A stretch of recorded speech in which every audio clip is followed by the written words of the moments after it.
મારું નામ વાઘેલા વિજયાબેનજી છે। હું ખામડામાં નોકરી કરું છું આંગણવાડી વર્કર તરીકે। અને અત્યારે ચાંદીપુરાનું અત્યારે ચાલુ છે, તો અહીંયા ટીમ આવી છે આરોગ્યની, અને મેં વાલીને બધાને સમજાવ્યા છે, અને કઈ તકલીફ હોય તો આરોગ્યમાં જાણ કરવા વિનંતી, અને અત્યારે દવાનો છંટકાવ કર્યો છે। આજે જે ગુજરાત રાજ્યમાં ચાંદીપુરમના જે કેસોનો નોંધપાત્ર જે વધારો થઈ રહ્યો છે, તેના અનુસંધાને સુરેન્દ્રનગર જિલ્લા પંચાયતમાં આરોગ્ય વિભાગમાંથી CDHO સાહેબની સૂચના મુજબ દરેક ગામમાં જે કાચા મકાનો છે ત્યાં, સ્કૂલમાં, આંગણવાડીમાં તથા જે ગામની વાડીઓ હોય ત્યાં કાચા મકાન હોય ત્યાં આપણે દવાનો છંટકાવ કરેલ, ગામમાં પૂરતી આઈસી કરેલ છે, માણસોને સમજાવેલ છે, મજૂરો હોય એને સમજાવેલ છે કે નાના બાળકોમાં કોઈ પણ આવા લક્ષણો જોવા મળે તો ત્વરિત આપણે નજીકના આરોગ્ય કેન્દ્ર અથવા નજીકનું જે સેન્ટર હોય ત્યાં જઈને તપાસ કરાવો, ડૉક્ટરને બતાવો અને પૂરતી સલાહ મુજબ એની તકેદારી રાખો। અને જો આવા કોઈ તમને પણ કોઈ જણાય તો એને તરત જ ત્વરિત આપણે નજીકની હોસ્પિટલમાં મોકલવા એ આઈસી કરેલ છે, માણસોને સમજાવેલ છે। બાકી ગામની તો બધી શાળાઓ, પ્રાથમિક શાળા, માધ્યમિક શાળા અને આંગણવાડી કેન્દ્રોમાં દવાનો છંટકાવ પૂરતો।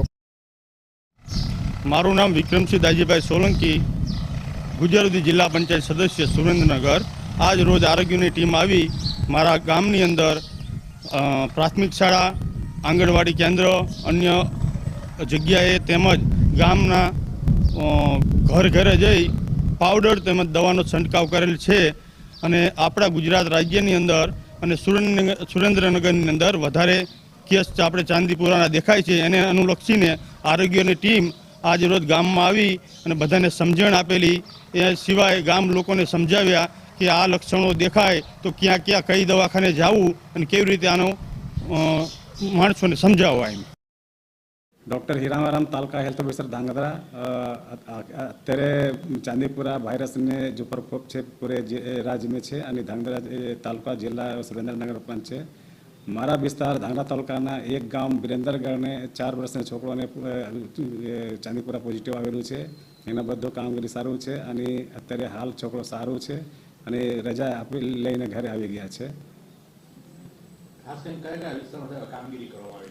बाड़ी અત્યારે जो મેલાથીન ડસ્ટિંગ અને સ્પ્રેઇંગ કામગીરી બાડી વિસ્તાર, ગામડા વિસ્તાર દરેક જગ્યાએ ચાલુ છે। મારા 47 સબ સેન્ટર છે, એટલે 47 जो મેલ વર્કરો છે, સુપરવાઇઝરો છે, એ બાડી વિસ્તાર સુધી પહોંચીને બધા ડસ્ટિંગ કામગીરી ચાલુ કર્યું છે।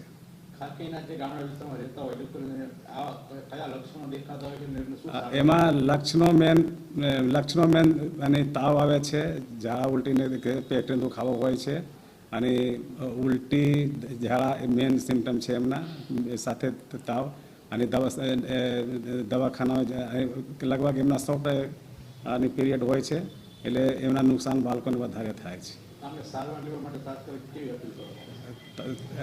એવા જો લક્ષણો બાળકોને દેખાય તો તાત્કાલિક નજદીક ને जो सरकारी दवाखाना है कि प्राइवेट दवाखाना है, जाके सारवार लेवानुं खास जरूरी है।